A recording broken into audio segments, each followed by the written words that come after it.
children. So in today's lesson we will discuss about harmful microorganisms. Harmful.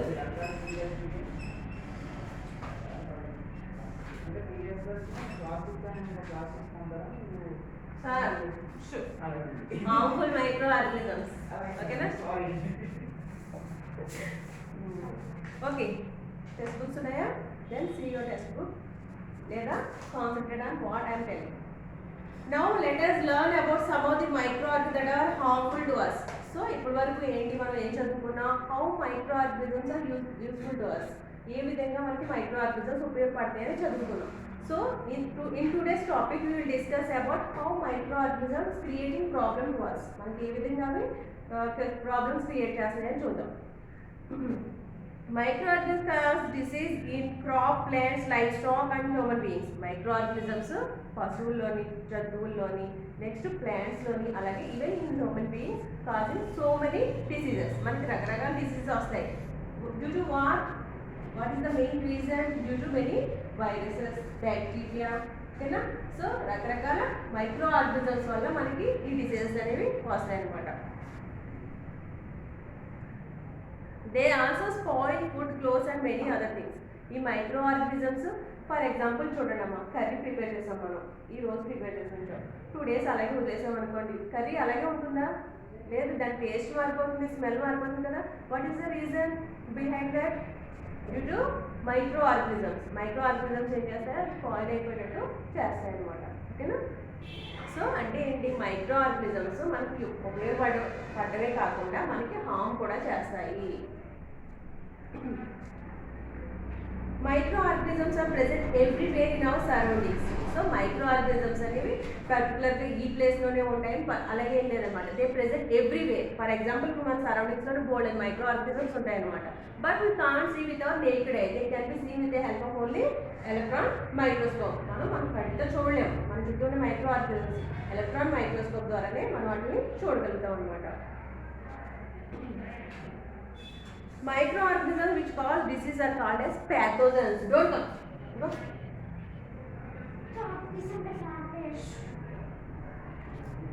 So the organisms which are causing diseases are called as pathogens.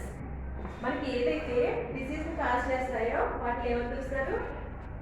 Pathogens అని పిలుస్తారు అనమాట.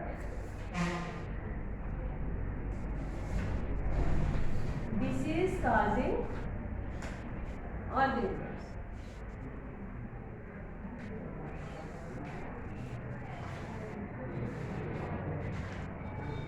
are called as pathogens. Pathogens enter into our body through air we breathe, water we drink and food we eat. So ఈ disease cause చేసే organisms ఏ విధంగా మనకి లోపలికి enter అవుతాయి? Air we breathe, మనం పీల్చుకునే గాలి. ఇప్పుడు ఫర్ ఎగ్జాంపుల్ ఇదే ఉంది, ఏంటి? కరోనా ఉంది. సో మనం మాస్క్ ఎందుకు పెట్టుకుంటున్నాము? ఎందుకు? కరోనా బై మీన్స్ ఎలా ట్రాన్స్ఫర్ అవుతుంది ఒకరి నుంచి ఒకరికి? Through air. సో ఎయిర్ నుంచి ట్రాన్స్ఫర్ అవుతుందనే కదా మనం ఇలా మాస్క్ పెట్టుకుంటున్నాము. ఎయిర్ ద్వారా ట్రాన్స్ఫర్ అవుతాయి, కొన్ని ఫుడ్ ద్వారా ట్రాన్స్ఫర్ అవుతాయి.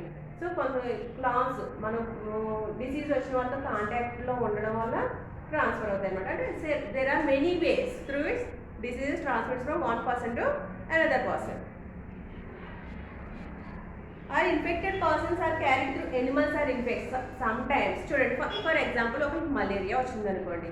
ఆ మలేరియా వచ్చిన వాళ్ళు ఒక ఇన్సెక్ట్, ఒక దోమ పుట్టి మళ్ళీ హెల్తీ పర్సన్ పుడితే వాళ్ళకి వచ్చే ఛాన్సెస్ ఉన్నాయి కదా. సో కొన్ని ఇన్సెక్ట్స్ ద్వారా కూడా ఈ డిసీజెస్ ఒకరి నుంచి ఒకరికి ట్రాన్స్మిట్ అయ్యేటువంటి ఛాన్సెస్ ఉన్నాయి అనమాట. You might have observe some of your family members or friends getting cold and cough with sudden change of weather. సడన్గా ఫర్ ఎగ్జాంపుల్ మనం ఇప్పుడు వింటర్ సీజన్లో ఉన్నాం, తర్వాత కొన్ని మార్చ్ ఎండింగ్ ఏమవుతుంది? సమ్మర్ సీజన్ వస్తుంది. ఆ సడన్గా మనకి క్లైమేట్ చేంజ్ అయ్యేటట్టు వాట్ విల్ యూ అబ్జర్వ్? మనకి కోల్డ్ అది రావడం అది జరుగుతుందా లేదా? సడన్ అట్మాస్ఫియర్ చేంజెస్ వచ్చినప్పుడు సో ఫ్యామిలీ మెంబర్స్లో కానీ లేదా మీ క్లాస్లో కొంతమంది ఫ్రెండ్స్ కానీ కోల్డ్ అనేది రావచ్చు. చూడండి, when the infected person sneezes or coughs. ఆ ఇన్ఫెక్టెడ్ పర్సన్ ముక్కు చేదడం వల్ల కానీ ఓకేనా స్నీజెస్ తుమ్మడం దగ్గడం వల్ల ఏమవుతుంది? క్లాస్లో ఒకరికి కోల్డ్ వచ్చిందంటే మొత్తం క్లాస్ అంతా స్ప్రెడ్ అయిపోతుంది. చూడండి, ఒకరికి కోల్డ్ వస్తుంది, ఫ్యామిలీలో ఒకరికి కోల్డ్ వస్తే మొత్తం ఫ్యామిలీ మెంబర్స్ అందరికి ఈజీగా ఈ కోల్డ్ అనేది స్ప్రెడ్ అయిపోతుంది. The pathogens enter in air such as infected person. So ఏమవుతుంది, ఇన్ఫెక్టెడ్ పర్సన్ ఎప్పుడైతే దగ్గుతాడో తుమ్ముతాడో సో ఆ డిసీజ్ కాజింగ్ మైక్రో ఆర్గానిజమ్స్ అక్కడ సరౌండింగ్స్లో స్ప్రెడ్ అయిపోతాయి అనమాట. ఆ విధంగా ఒక పర్సన్ నుంచి ఇంకొక పర్సన్కి ట్రాన్స్మిట్ అవుతాయి. When this air containing pathogens enter into the body of a healthy person may cause cold. So ఈ విధంగా హెల్తీ పర్సన్ ఇన్ఫెక్టెడ్ పర్సన్ నుంచి హెల్తీ పర్సన్కి ఈ విధంగా డిసీజెస్ ట్రాన్స్మిట్ అవుతాయి. ఇక్కడ ఎగ్జాంపుల్ ఏమిటంటే కోల్డ్, కామన్ కోల్డ్ ఇచ్చాడు, జలుబు. This type of disease which spread from infected to healthy ones are known as communicable diseases. ఈ విధంగా ఒక ఇన్ఫెక్టెడ్ పర్సన్స్ నుంచి ఒక హెల్తీ పర్సన్కి డిసీజ్ ట్రాన్స్మిట్ అయిందనుకోండి, దాన్ని ఏమంటారు, communicable diseases. For example HIV ఉందనుకోండి, ఎయిడ్స్ ఉన్న పేషెంట్ ఉన్నాడు, ఎయిడ్స్ ఉన్న పేషెంట్ పక్కన కూర్చుంటే మనకి ఏంటి ఎయిడ్స్ వచ్చేది కదా, అదే కోల్డ్ ఉన్న పర్సన్ పక్కన కూర్చుంటే మనకు కోల్డ్ వచ్చేస్తుంది. సో ఏవైతే డిసీజ్లు ఒక పర్సన్ నుంచి మన క్లోజ్ కాంటాక్ట్లో ఉన్నప్పుడు ఇంకొక పర్సన్కి స్ప్రెడ్ అవుతాయో such diseases are called as communicable diseases.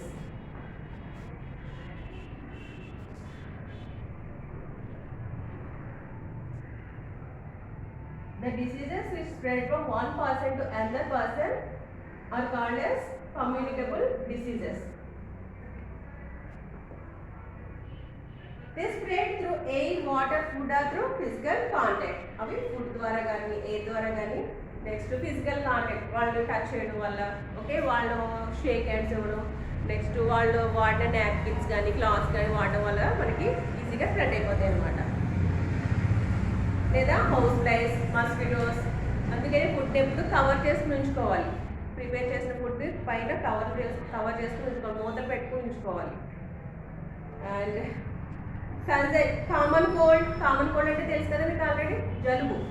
Conjunctivitis, కండ్లగలగా అంటారు, కళ్ళగల. Typhoid, smallpox, chickenpox, మీకు పెద్ద అమ్మవారు అంటారు కదా, ఏంటారు దాన్ని ఏమంటారు, పొంగినప్పుడు కాదు, అది స్మాల్ పాక్స్. పొంగినప్పుడు అంటే చికెన్ పాక్స్ అంటే అమ్మవారు అంటారు కదా, పెద్ద పెద్ద, అది. Swine flu, tuberculosis, chikungunya are some of the communicable disease. ఇవి ఏంటంటే ఒకరికి వచ్చిందంటే ఈజీగా నెక్స్ట్ ఇంకొకరికి ఈజీగా స్ప్రెడ్ అయిపోతుంది అనమాట. చాక్లెట్ స్ప్రెడ్ కదా. Some insects and animals carry disease causing micro organisms. So some insects కూడా, ఎనిమల్స్ కూడా డిసీజ్ కాజ్ చేసే ఆర్గానిజమ్స్ని ఒకరికి నుంచి ఇంకొకరికి స్ప్రెడ్ చేస్తారు. For example mosquitoes. ఒకరికి మలేరియా ఉందనుకోండి, మలేరియా కాజ్ చేసే ఆర్గన్స్ ఇంకొక హెల్తీ పర్సన్కి ఇంజెక్ట్ చేసేది ఎవరు, మస్కిటోస్ అనమాట. ఈ విధంగా మనకి చాలా డిసీజెస్ ఉన్నాయి, మలేరియా, ఫైలేరియా, ఇంకా చాలా రకాల disease, chikungunya. They are called as vectors.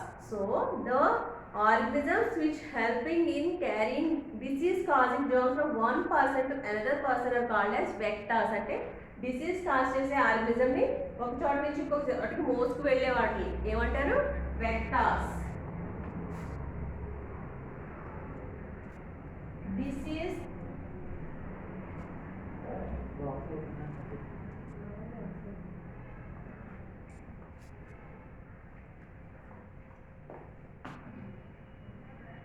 carrying disease causing organisms.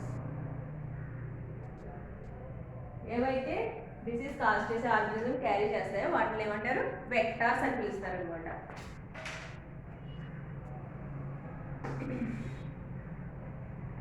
The micro organism plasmodium causes malaria. మనకి మలేరియా రావడానికి కారణం ఎవరు, ప్లాస్మోడియం అనే ప్రోటోజోన్ అనమాట. అది ఓకేనా, అంత డీటెయిల్గా వెళ్ళట్లేదు మీకు. The female head of this mosquito carries plasmodium and it is the vector. So ఇక్కడ వెక్టార్ ఎవరు, ఈ మలేరియా కాజ్ చేసే ఆర్గానిజంని ఒక ఇన్ఫెక్టెడ్ పర్సన్ నుంచి హెల్తీ పర్సన్ క్యారీ చేసేది ఎవరు, మలేరియా ప్లాస్మోడియం అనే దోమ అనమాట. ఓకేనా, దోమలో రకరకాలు ఉంటాయి తెలుసా, ప్లాస్మోడియం వైవాక్స్, ప్లాస్మోడియం ఫాల్సిఫెరమ్, ప్లాస్మోడియం ఓవేన్ అనేసి ఒక్కొక్కటి ఒక్కొక్క టైప్ ఆఫ్ డిసీజ్ని కాజ్ చేస్తుంది అనమాట. మీకు ఇంకోటి తెలుసా, మస్కిటోస్ 2 టైప్స్, మామూలుగా మేల్ ఫీమేల్ ఉంటాయి. మేల్ మస్కిటోస్ దేని మీద డిపెండ్ అవుతాయి, only they feed plant juices. Only female mosquitoes మాత్రమే బ్లడ్ తాగుతాయి అనమాట. ఓకేనా, మనల్ని పుట్టేవన్నీ ఏంటి, ఫీమేల్ మస్కిటోస్. అవి ఎగ్స్ పెట్టాలి అంటే వాటికి న్యూట్రిషన్ కావాలన్నమాట. సో వాటికి కావాల్సిన న్యూట్రిషన్ అంతా ఎక్కడ మన బ్లడ్ నుంచి వస్తుంది అనమాట. ఓకేనా? Mosquitoes are vectors for the other diseases as well. ఈ డిసీజే కాకుండా they also carry some other diseases also. By controlling mosquitoes we can prevent disease causing by them. So మనం మస్కిటోస్ని కంట్రోల్ చేయడం ద్వారా వాటి వల్ల వచ్చే డిసీజెస్ నుంచి మనం ప్రొటెక్ట్ చేసుకోవచ్చు అనమాట. ఏం చేయాలి మస్కిటోస్ రాకుండా ఉండాలి అంటే డ్రైనేజెస్ వాటర్ లాగ్ అయిపోకుండా ఎప్పటికప్పుడు క్లీన్ చేయించుకుంటూ ఉండాలి. నెక్స్ట్ ఇంట్లో ఎందులో పడితే అందులో వాటర్ స్టోర్ చేసేయకూడదు అనమాట. If you store water in anything so it welcomes the mosquitoes. So మొత్తం మస్కిటోస్ అన్ని అందులో చేరిపోయి ఎగ్స్ అన్ని పెట్టేయడం మళ్ళీ లార్వా డెవలప్ అయిపోవడం స్టార్ట్ అయిపోతుంది అనమాట. సో ఓపెన్గా వాటర్ మనం నిలువ పెట్టి ఉంచుకోండి. ట్యూబ్స్లోని టైర్స్లోని వాటర్ ఉండిపోతుంది చూడండి, అలాంటి వాటిలో కూడా ఉంటాయి అన్నమాట. సో మనం మెయిన్ మనం ఇవి ఆల్అవుట్స్ ఇట్లన్నిటికంటే మెయిన్ మస్కిటో నెట్ వాడటం మంచిది అనమాట. మస్కిటో రెపెలెంట్స్ అది వాడటం కంటే mosquito net is the best method. ఎందుకని కొంతమందికి పడవు, ఆస్మా ఉన్న పేషెంట్స్ కానీ, నెక్స్ట్ కొంతమంది ఎలర్జీస్ వస్తాయి ఈ స్మెల్ పడక, కొంతమంది ఎలర్జీ ఫేస్ చేస్తూ ఉంటారనమాట. సో బెస్ట్ మెథడ్ ఈస్ మన సరౌండింగ్స్ నీట్గా ఉంచుకోవాలి. And better way to prevent mosquitoes in using mosquito nets. Not collecting water anywhere in our surrounding including leftover waste pots, waste flower pots, tires, bowls etc. అదే చెప్తున్నాడు ఇక్కడ. ఎందులోని వాటర్లో నిలువ లేకుండా ఉంచుకోవాలి. పాట్స్ అవి ఉంటాయి, టైర్స్ ఇవన్నీ ఉంటాయి కదా, వాటిలో నిలువ లేకుండా ఉంచుకోవాలి అని చెప్తున్నాడు. Next house flies also carry disease ఇది అందరికీ తెలిసిన విషయమే కదా. House flies also play important role in carrying disease carrying germs from 1% to another person. From food నుంచి ఎక్కువ ట్రాన్స్మిట్ అవుతూ ఉంటుంది. ఓకేనా? when they sit on garbage excreta of infected persons or animals pathogens stick to their bodies. ఏమవుతుంది, ఏదైతే అది garbage మీద ఎక్కడెక్కడో వాల్ వస్తుంది కదా, అది అలా కూర్చున్నప్పుడు ఏమవుతుందంటే దాని కాళ్ళకి ఇలాగా ఒక హెయిర్ లైక్ స్ట్రక్చర్ ఉంటుంది అమ్మ, మీరు దగ్గరగా అబ్జర్వ్ చేసినట్టయితే. సో దానికి ప్యాథోజన్స్ అతుక్కుపోతాయి అనమాట. ఆ డిసీజ్ కాజ్ చేసే ఆర్గనిజమ్స్ దానికి అతుక్కుపోతాయి. వచ్చి మనం ఎప్పుడైతే సరిగ్గా కవర్ చేయకుండా ఫుడ్ అలౌ చేస్తామో దాని మీద కూర్చున్నప్పుడు ఏమవుతుంది, ఆ లెగ్స్కి అనుకున్నటువంటి డిసీజ్ కాజింగ్ ప్యాథోజన్స్ ఆ ఫుడ్ మీద మళ్ళీ పడతాయి. ఆ ఫుడ్ మనం తింటాము. సో మనకి డిసీజ్ వచ్చే ఛాన్సెస్ ఉంటాయి అనమాట. ఓకేనా? When these flies sit on again on uncovered food, they transfer the disease causing bacteria into the food. మనం ఎప్పుడైతే మూత పెట్టకుండా ఫుడ్ అలా చేస్తామో ఆ డిసీజ్ కాజింగ్ ప్యాథోజన్స్ తీసుకుని వస్తుంది కదా. సో ఈ ఫుడ్ మీద కూర్చున్నప్పుడు ఏమవుతుంది, ఫ్లై వాలినప్పుడు ఏమవుతుందంటే ఆ కాళ్ళకు ఉన్నటువంటి డిసీజ్ కాజింగ్ ప్యాథోజన్స్ ఇందులోకి ఎంటర్ అవుతాయి అనమాట. whoever eats this food may have chances to get this disease. ఎవరైతే ఈ ఫుడ్ తీసుకుంటారో వాళ్ళకి ఆ డిసీజ్ వచ్చేటువంటి ఛాన్సెస్ 100% ఉంటాయి అనమాట. So we must avoid taking uncovered food. So cover చేయనటువంటి ఫుడ్ని మనం తీసుకోవడం అవాయిడ్ చేయాలి. ఓకేనా? కవర్ లేకుండా ఉన్న ఫుడ్ని మనం చూడండి, స్ట్రీట్స్ రోడ్ సైడ్స్ అమ్మేస్తూ ఉంటారు, కొట్టుకుని తినేస్తూ ఉంటారు. సో అది మంచి పద్ధతి కాదనమాట. It is not right way. We must always cover the food. House flies breed on garbage. ఎక్కువగా హౌస్ ఫ్లైస్ ఎక్కడ వాటి పాపులేషన్ పెంచుకుంటే ఎగ్స్ పెట్టి పాపులేషన్ పెరిగేది ఎక్కడ, గార్బేజ్ చెత్త ఎక్కడ ఉంటుందో అక్కడ వాటి పాపులేషన్ బాగా పెంచుకుంటాయి అన్నమాట. సో ఏం చేయాలి, మన సరౌండింగ్స్లో గార్బేజ్ అది లేకుండా నీట్గా ఉంచుకోవాలన్నమాట. we can control how we are keeping our surroundings clean. So surroundings క్లీన్గా ఉంటే మనకి చాలా వరకు డిసీజెస్ అనేవి రావన్నమాట. ఓకేనా? One day Srikanth went to hospital with his mother. There he saw the pollen jot on the wall. Okay, Srikanth వాళ్ళ మదర్తో కలిసి హాస్పిటల్కి వెళ్ళాడంట. అప్పుడు హాస్పిటల్ వార్డ్ మీద ఈ ఇన్ఫర్మేషన్ అంతా చూశాడంట. ఓకేనా? ఒకసారి చదవండి, మీకు ఏదైనా డౌట్ అంటే నాకు చెప్తాను తర్వాత. Disease causing micro organisms animals. So ఈ మైక్రో ఆర్గనిజమ్స్ మనకే కాదు, కొన్ని ఎనిమల్స్లో కూడా డిసీజ్ని కాజ్ చేస్తాయి అనమాట. అవి ఏంటవి? Some examples anthrax, mainly in cattle. Anthrax అనేది క్యాటిల్లో వస్తుంది అనమాట. మనకు కూడా వచ్చింది ఒక టైంలో యాంథ్రాక్స్ అనేది. విన్నారా? వినలేదా? Also affects humans. ఇది మనుషులు కూడా ఎఫెక్ట్ చేస్తుందంట. Foot and mouth disease. Foot and mouth disease అంటే నోటికి కాళ్ళకి వచ్చేటువంటి ఏంటి పశువులు అనమాట. Fowl pox, viral disease in prawns, రొయ్యల్లో వచ్చేటువంటి viral diseases, bird flu in poultry, cold అనమాట. సో కోల్డ్లో వచ్చేటువంటి బర్డ్ ఫ్లూ, ఓకేనా, rabies in dogs etcetera. So కుక్క కరిస్తే ఏమవుతుంది? ర్యాబీస్ వస్తుందంటారా, ఇంజెక్షన్స్ చేయించుకుంటారు కదా. సో ర్యాబీస్, డాగ్స్లో ర్యాబీస్ రావడానికి కూడా ఈ మైక్రో ఆర్గానిజమ్సే కారణం అనమాట. Disease causing micro organism plants, ప్లాంట్స్లో ఏం జబ్బులు వస్తాయి చూడండి. Micro organism also cause disease in plants. So ప్లాంట్స్లో కూడా రకరకాల జబ్బుల్ని కలగజేస్తాయి ఈ micro organisms. Diseases in our crop plants are study to save our crops. ఎందుకు ప్లాంట్స్లో వచ్చేటువంటి డిసీజెస్ గురించి ఎందుకు స్టడీ చేయాలి మనం? Why, what is the necessary to study the diseases in plants? Because we get food from plants. So plants నుంచే కదా మనకు ఫుడ్ వస్తుంది. సో డిసీజ్ కాజింగ్ ఆర్గానిజం ఏంటి, దాన్ని ఎలా కంట్రోల్ చేయాలని స్టడీ చేస్తారే కదా, లేకపోతే మనకు ఫుడ్ వస్తుందా? రాదు కదా. So it cause great damage to the crops. So అందుకనే వాటి గురించి స్టడీ చేయాలన్నమాట. The following table shows some disease caused by micro organisms in crop plants. So crop ప్లాంట్స్లో వచ్చే డిసీజెస్ ఏంటో ఇచ్చాడు చూడండి. సిట్రస్ క్యాంకర్లో బ్యాక్టీరియా జాంతోమోనాస్ సిట్రై, అదేంటి కాజెడ్ టు ఆర్గానిజం. ఆ సిట్రస్ క్యాంకర్ అనే డిసీజ్ని ఎవరు కాజ్ చేస్తున్నారు? జాంతోమోనాస్ సిట్రై. ఎయిర్ ద్వారా ఇది ఒక మొక్క నుంచి ఇంకో మొక్కకి ట్రాన్స్ఫర్ అవుతుంది అనమాట. Red rot of sugarcane, చూడండి మీరు షుగర్ కేన్ తిన్నప్పుడు మధ్యలో ఒకసారి రెడ్గా ఉండి టేస్ట్ మారిపోతుంది, ఓకేనా, దాన్ని red rot of sugarcane అంటారు. ఇది దేని వల్ల వస్తుంది? ఫంగై, ఓకేనా, ఫంగై వల్ల వస్తుంది. ఇది మెయిన్గా ఎయిర్ సీడ్లింగ్స్, అంటే విత్తనం మంచిది కానప్పుడు విత్తనం ద్వారా ఇది స్ప్రెడ్ అయిపోతుంది డిసీజ్. అలాగే ఎయిర్ ద్వారా కూడా, అంటే ఒక ఇన్ ఫీల్డ్ ఇమేజిన్ ఒక ప్లాంట్ ఈ డిసీజ్ ఎఫెక్ట్ అయింది అనుకోండి, రిమైనింగ్ ప్లాంట్స్కి ఈజీగా ఎయిర్ ద్వారా స్ప్రెడ్ అయిపోతుంది అనమాట.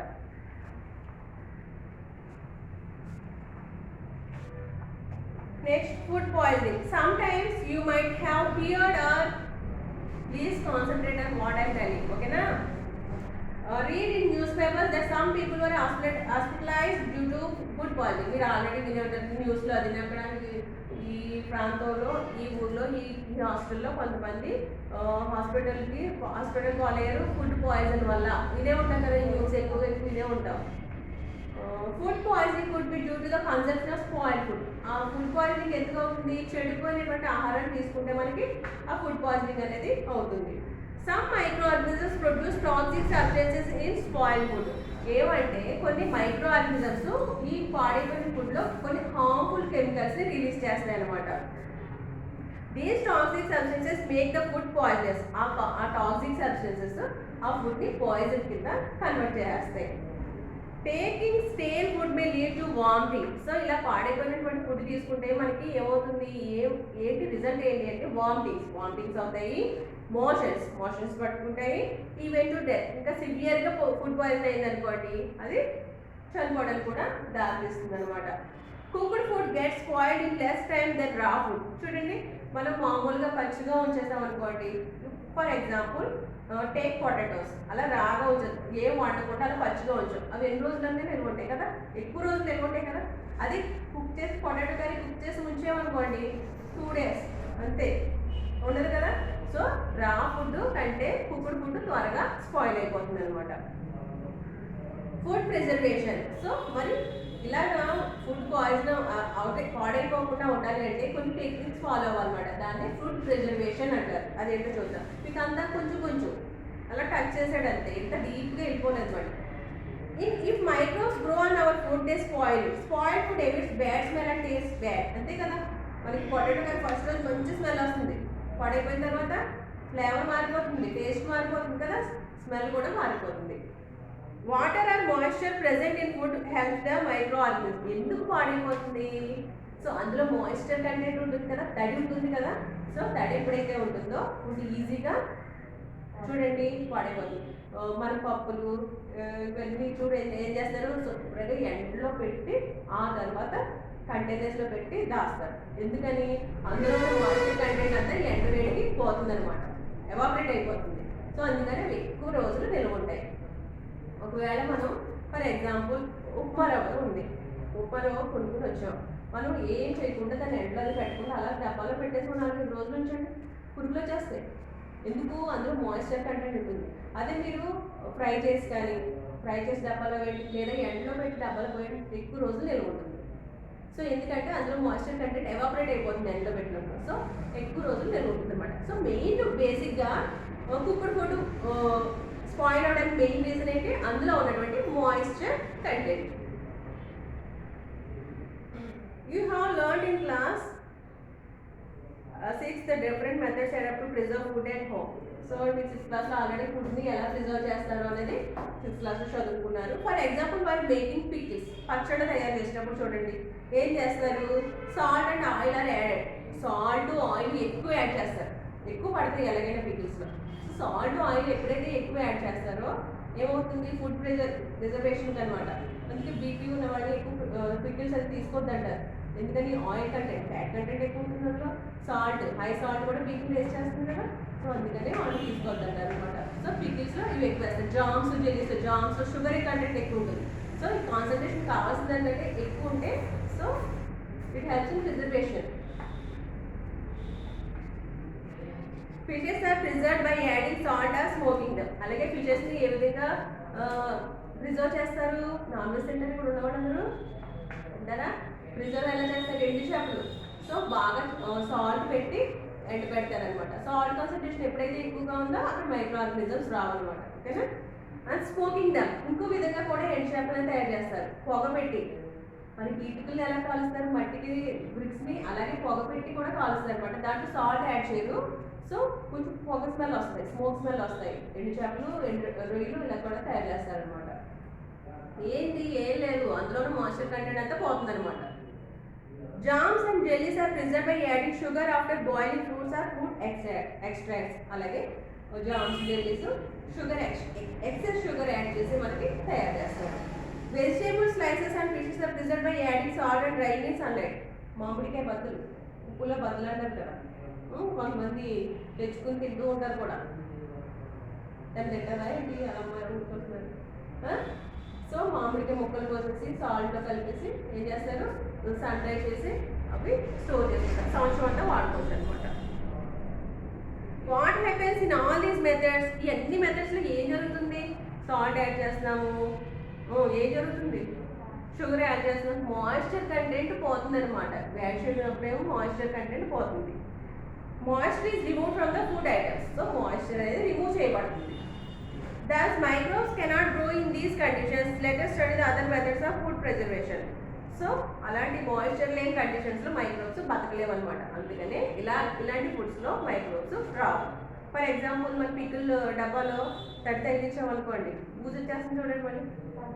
సో చూడండి పెద్దవాళ్ళు ఏం చేస్తారో అస్సలు టచ్ చేయవు కదా, తడి తగలకూడదు అనేసి. ఎందుకు తడి తగిలిందంటే మైక్రోబ్స్ వచ్చేస్తాయి అనమాట. Heat and cold method. You might have observed your mother boiling the milk before using or storing it. అమ్మ ఏం చేస్తుంది, పాల్ని సో పచ్చిగా ఉంటే విరిగిపోతాయి అనేసి కాల్చి ఉంచుతారు కదా. Boiling helps in killing several types of micro present in it. So heating అనేది ఎందుకు ఉపయోగపడుతుంది, హీట్ చేసినప్పుడు ఏమంటే అందులో ఉన్న చాలా రకాల మైక్రో ఆర్గానిజమ్స్ చనిపోతాయి అనమాట హీటింగ్ ప్రాసెస్లో. After lunch or dinner we preserve our remaining food items and refrigerator. ఏం చేస్తుందమ్మా, తిన్న తర్వాత మిగిలిన కర్రీలన్నీ ఎక్కడ పెడుతుంది, ఫ్రిడ్జ్లో పెడుతుంది కదా. We preserve fruits and vegetables and some other food items in the refrigerator. So మనం fruits, vegetables, so remaining curries, curd అన్నీ ఫ్రిడ్జ్లో పెడతాం. అన్నీ కాదు, మొత్తం అన్నీ ఫ్రిడ్జ్లోనే పెడతారులేండి కదా. చింతపండు, కారం అన్నీ కూడా పెట్టారు, ఖాళీ ఉండి మనుషులు కూడా పెట్టారు. Refrigeration helps to inhibit the growth of micro organisms. ఎందుకు రెఫ్రిజిరేషన్ అంటే టెంపరేచర్ కావాల్సిందంటే అంటే బాగా తక్కువగా ఉంటుంది కదా. సో మైక్రోబ్స్ బాగా తక్కువ ఉన్న టెంపరేచర్లోనే ఉండలేవు, బాగా ఎక్కువ ఉన్న టెంపరేచర్లో ఎక్కువ ఉండలేవు అనమాట, సర్వైవ్ అవ్వలేవు. అందుకనే మనం ఫుడ్ని డీప్లో ఫ్రిడ్జ్లో పెట్టినప్పుడు బయట ఫుడ్ పాడైపోతుంది, ఫ్రిడ్జ్లో పెట్టింది కొంచెం ఉంటుంది కదా, ఫ్రెష్గా ఉంటుంది కదా. So that is the reason. Micro organisms do not grow in cold conditions. So micro organisms cold కండిషన్స్లో బ్రతకలేవు అనమాట. ఓకేనా. ప్యాస్చరైజేషన్. ప్యాస్చరైజేషన్ అనగానే మీకు ఎవరు గుర్తు రావాలి, లూయిస్ ప్యాస్చర్. ఓకేనా, సైంటిస్ట్ లూయిస్ ప్యాస్చర్. ఈయన ప్యాస్చరైజేషన్ అనే ప్రాసెస్ స్టార్ట్ చేశాడు కాబట్టి సో ప్యాస్చరైజేషన్ మెథడ్ అని ఆయన పేరు వచ్చింది చూడండి, ప్యాస్చరైజేషన్ ఆ మెథడ్కి ప్యాస్చరైజేషన్ అని పేరు పెట్టారు అనమాట. ఈ ప్రాసెస్లో ఏం చేస్తారో చూద్దాం. Another method of preservation is pasteurization. You might have read this word written on some milk packets. మీరు పాలు కనుక ప్యాకెట్స్ కొనుక్కునే వాళ్ళైతే ప్యాకెట్స్ మీద చూడండి, ప్యాస్చరైజేషన్ ఉంటుంది చూడండి. Process milk is heated up to 72 degree centigrade for 15 to 30 minutes. First పాలు ఏం చేస్తారంట ప్యాస్చరైజేషన్లో 72 డిగ్రీ సెంటిగ్రేడ్ దగ్గర హీట్ చేస్తారనమాట. ఎంతసేపు? 15 నుంచి 30 minutes వరకు. తర్వాత ఏం చేస్తారు? And then chilled and store, శుభ్రంగా కూల్ చేసేస్తారు. మళ్ళీ ఎంత హీట్ చేస్తారో మళ్ళీ కూల్ చేసేస్తారు. This prevents the growth of most micro organisms. ఇలా చేయడం వల్ల చాలా వరకు మైక్రో ఆర్గనిజమ్స్ అందులోనే పోతాయి అన్నమాట. ఓకేనా? This process was discovered by Louis Pasteur. So this method is known as pasteurization. దీన్ని లూయిస్ పాస్చర్ కనిపెట్టాడు కాబట్టి సో దానికి ప్యాస్చరైజేషన్ అని పేరు పెట్టారు. ఓకేనా? ఈ స్టోరీ వదిలేండి అమ్మా.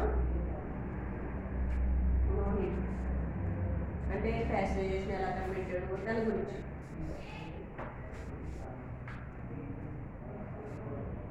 Okay, next phase. Invention of pasteurization led to the inventions of sterilization process. So, ఈ pasteurization కనిపెట్టడం వల్ల ఇంకొక నెక్స్ట్ ప్రాసెస్ ఏంటి? స్టెరిలైజేషన్ అనేది కూడా స్టార్ట్ చేశారనమాట. In this process microbes are killed. ఇందులో ఇందుకు ఏం చేసేవారంటే ఇంజెక్షన్ చేసేవారా ఈ సిరింజ్ని మళ్ళీ స్టెరిలైజ్ చేసేవారు. ఒక బాక్స్ లాగా ఉండి మళ్ళీ వేడి చేసి దాన్ని బాయిల్ చేసి మళ్ళీ ఒకరికి ఉపయోగించేవారు. ఇప్పుడు మొత్తానికి ఎవరికి వాడికి వాళ్ళు సింగిల్ ఒకరికి వాడి పడేస్తున్నారు కదా, ఇందుకేదో అలా ఫాలో అయ్యేవారు అనమాట. దాన్ని వేడి చేసి మళ్ళీ స్టెరిలైజ్ చేసి మళ్ళీ ఒకరికి వాడారు. ఇప్పుడు హాస్పిటల్స్లో వాడతారు. మరి ఆపరేషన్ చేసిన తర్వాత ఆపరేషన్ కిట్ ఉంటుంది కదా, మరి ఒక్కొక్కరికి ఒకటి వాడలేరు కదా, చాలా పడతాయి కదా అలా అనుకుంటే. సో వాటిని ఈ ప్యాస్చరైజ్ అంటే ఈ మెథడ్ ఉపయోగించి వాటిని బాయిల్ చేసి మళ్ళీ నెక్స్ట్ పేషెంట్కి ఉపయోగిస్తారు అనమాట. ఇవన్నీ టెక్నిక్స్ రావడానికి మెయిన్ కారణం ఏంటి? ప్యాస్చరైజేషన్ బేస్ అనమాట. The materials are kept in a sterilization chamber and are heated up to very high temperature for up to 30 minutes. మొత్తానికి స్టెరిలైజేషన్ చాంబర్ ఉంటుంది, ఆ చాంబర్లో పెట్టి ఒక 30 నిమిషాలు దాన్ని బాయిల్ చేస్తారనమాట. During operation surgeons use only sterilised instruments and other sterilised materials which avoid getting infected. So operations చేసేటప్పుడు doctors ఇలా స్టెరిలైజ్ చేసినటువంటి ఇన్స్ట్రుమెంట్స్నే ఉపయోగిస్తారనమాట. లేకపోతే ఇన్ఫెక్షన్స్ వచ్చేస్తాయి సర్జరీ చేసిన వాళ్ళు. ఓకేనా? Next nitrogen fixation. You have learned about rhizobium bacterium previously. మీరు already rhizobium bacterium గురించి విన్నారు ప్రీవియస్గా. ఓకేనా? Rhizobium is present in the root nodules of many leguminous plants. So ఈ రైజోబియం బ్యాక్టీరియం అనేది ఎక్కడ ఉంటుంది? రూట్ నాడ్యూల్స్, పడుకులు. ఫర్ ఎగ్జాంపుల్ మీరు చిక్కుడు పాదులు ఉందనుకోండి, చిక్కుడు పాదులు వేళ్ళు తీసుకుంటారు కదా, రూట్ మీద పడుకుల్లాగా ఉంటాయి అనమాట. ఇలా రూట్ ఉందనుకోండి, రూట్ మీద ఇలాగా చిన్న చిన్న పొడుకుల్లా ఉంటాయి. వేరుశనగలో కానీ చిక్కుడులో కానీ అబ్జర్వ్ చేస్తే మీకు కనిపిస్తుంది అనమాట, బఠానీలో కానీ. సో ఇవన్నీ లెగ్యూమినసే ఫ్యామిలీకి సంబంధించినవి అనమాట. ఓకేనా? సో వాటిలో కనిపిస్తుంది. ద బ్యాక్టీరియా అలా కడుపులా ఉండడానికి కారణం ఇక్కడ చూడండి, ఇలా ఇచ్చాడు కదా ఇలా. The bacterium rhizobium takes nitrogen from atmosphere and fixes on the roots of plants. So ఈ కడుపులో ఎవరు ఉంటారు? రైజోబియం బ్యాక్టీరియా ఉంటుందన్నమాట. So this is plant. ఇదేంటిది? లెగ్యూమినసే ఫ్యామిలీకి సంబంధించిన ప్లాంట్. ఈ కడుపులో ఎవరు ఉంటారు? Rhizobium bacterium. The bacterium which is present in the root nodules of leguminous plants are rhizobium bacterium. So ఈ బ్యాక్టీరియాకి ఏం కావాలి? షెల్టర్ కావాలి. సో ప్లాంట్ ఏం చేస్తుంది? షెల్టర్ ఇస్తుంది. సో నా రూట్ నాడ్యూల్స్లో ఉండదు అని దానికి షెల్టర్ ఇస్తుంది అనమాట. మరి ప్లాంట్కి ఏం కావాలి? This plant needs nitrogen. So అట్మాస్ఫియర్లో ఉన్న నైట్రోజన్ ఇది డైరెక్ట్గా తీసుకోలేదన్నమాట. This plant is not able to take the nitrogen present in the atmosphere. So ఇప్పుడు రైజోబియం ఏం చేస్తుంది? అట్మాస్ఫియర్లో ఉన్నటువంటి నైట్రోజన్ని ప్లాంట్కి కావాల్సిన రూపంలో కన్వర్ట్ చేస్తుంది అనమాట. ఏ ఫామ్లో అయితే ప్లాంట్ ఉపయోగించుకుంటుందో నైట్రోజన్ని ఆ రూపంలోకి It converts the atmospheric nitrogen into the nitrates which is taken by plant. ఓకేనా? ఇక్కడ ఏంటంటే ప్లాంట్ డైరెక్ట్గా అట్మాస్ఫియర్లో ఉన్నటువంటి నైట్రోజన్ని వాడుకోలేదు. సో దీనికి కావాల్సిన విధంగా ఈ బ్యాక్టీరియా ఏం చేస్తుంది, అట్మాస్ఫియర్ నైట్రోజన్ని కన్వర్ట్ చేసి ప్లాంట్కి సప్లై చేస్తాం. మరి దీనికి ఏం కావాలి, హోస్ట్కి దీనికి ఇంకా షెల్టర్ కావాలి. ఆ షెల్టర్ ఎవరు ఇస్తారు, ప్లాంట్. సో దీనికి షెల్టర్ ఇస్తుంది కాబట్టి దీనికి కావాల్సిన నైట్రోజన్ ఇదేమో ఫిక్స్ చేస్తుంది, ఫిక్స్ చేసేస్తుంది అనమాట, కన్వర్ట్ చేసి.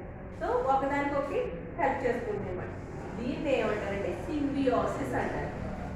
This type of relationship is called as Symbiosis. అంటే ఏంటి, ప్లస్ ప్లస్, దీనివల్ల దీనికి ఉపయోగం ఉంటుంది, దీనివల్ల దీనికి ఉపయోగం ఉంటుంది. ఇలాంటి రిలేషన్షిప్ని మామూలుగా మీకు హైయర్ క్లాస్లోకి వెళ్ళకుంటే ఇలాగే ఇండికేట్ చేస్తారనమాట, ప్లస్ ప్లస్ అని.